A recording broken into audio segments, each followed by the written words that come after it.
আসসালামু আলাইকুম রহমতুল্লাহ বরকাতুহ।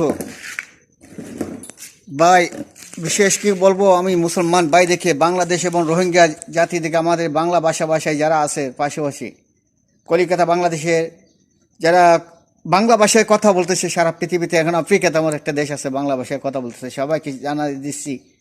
আমি ভাই একটি কথা বলতে চাইছি, আমি মাননীয় বাংলাদেশের যারা প্রধান উপদেষ্টা আছেন মাননীয় ডক্টর ইউনূস স্যার এবং প্রধানমন্ত্রী যারা যারা আছেন সবাইকে জানাই দিচ্ছি, সবাই একটু খালি আল্লাহর ওয়াস্তে ভালো করে একটু শুনিয়ে যেতে। আমার ক্যামেরাটা খারাপ হয়ে গেছে, মোবাইলটা খারাপ হয়ে গেছে, গরিব মানুষ মোবাইল কিনতে পারি না, কিন্তু গরিব মানুষের দোয়াটা আল্লাহর কাছে কবুল হয়। আমি 100 আমরা কিন্তু দোয়া করি। যেমন আমি সংক্ষেপে দুইটা কথা বলি। একটা হলো আফগানিস্তানের যেটা প্রেসিডেন্ট আছে, বর্তমান প্রেসিডেন্ট, সারা বিশ্বের ভিতরে ইসলামের নাম্বার 1 নাম করে দিছে। উনি একসময় কিন্তু লাথি বিছা হয়েছে পাকিস্তানের যারও সন্তান ওদেরকেও, ওরা ধরে অনেক অত্যাচার করছিল আফগানিস্তান তালেবান খোয়া জিয়ালখানা দিয়া, ওকে আবার রাজা হয়ে গেছে আলহামদুলিল্লাহ, মুসলমানের শ্রেষ্ঠ বীর পুরুষ হয়েছে। এই ধরনের আবার আরেকটা আছে ইয়াসির আরফা, আরেকটা আছে গদ্দাফি, আর এই ধরনের বিভিন্ন ধরনের আছে। আপনারা ভাই ভুলে যাইেন না, ডক্টর নিসার আপনি কি কত অত্যাচার করছে, কত লাঞ্ছিত করছে, কত গালাগালি করছে।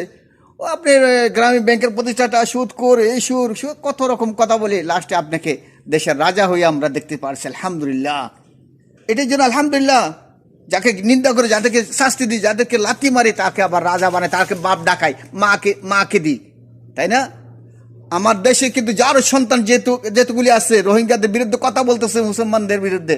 আরে মগ জাতি যারা মগ সুদাদের বিরুদ্ধে পক্ষে আছে রোহিঙ্গা, এই যে যাদেরকে জায়গা দিয়েছেন ক্যাম্পে, যাদেরকে জায়গা দিয়েছেন, কুত্তার বাচ্চা রোহিঙ্গা কতগুলি আছে, কুত্তার বাচ্চা নালায়ক কতগুলি আছে। আবু আম্মার জুননি একজন বাপের বেটা, ইসলামের দ্বন্দ্ব হাতে নিয়েছে, হযরত খালিদ বিন ওয়ালিদের মতন গেছে, আজকে বাংলাদেশে চিকিৎসার জন্য গেছে মুসলমান হয়ে। আপনারা নালায়ক মুসলমান, আপনারা কেমন মুসলমান হয়ে আরেক মুসলমানের সাহায্য করতে পারেন না বাংলাদেশে? হ্যাঁ, মুসলমান হয়ে আরেক মুসলমানের সাহায্য করতে পারেন না? আপনি কেমন মুসলমান হয়েছেন বাংলাদেশের? আপনারা বাংলাদেশি কেমন মুসলমান হয়েছেন? আখিল মুসলিমুন ফি আসিয়া, আখিল মুসলিমুন ফি আফ্রিকা। আমি 1990 সালে একটা সঙ্গীত গেছিলাম আরবিতে, বিসাউতি বালবি ইমানি ওয়ানাদি কুল্লা ইখওয়ানি। মুসলমান সারা পৃথিবীর সবাইকে নিয়ে আমি এখনো তাহাজ্জুদ পড়ে আল্লাহর কাছে কান্না করি সারা মুসলমানের জন্য। আপনারা মুসলমান হয়ে আরেক মুসলমানের সাহায্য করতে পারেন নাই? মরবেন না, মরবেন। আবু আম্মারের জন্য এখন সালাম দেন, আবু আম্মারকে শ্রদ্ধা করেন, ওকে সারেন, ইসলামের পতাকা হাতে হোক, খালিদ বিন ওয়ালিদের অনুসারী হোক। জয় হোক ইসলাম, আল্লাহু আকবার।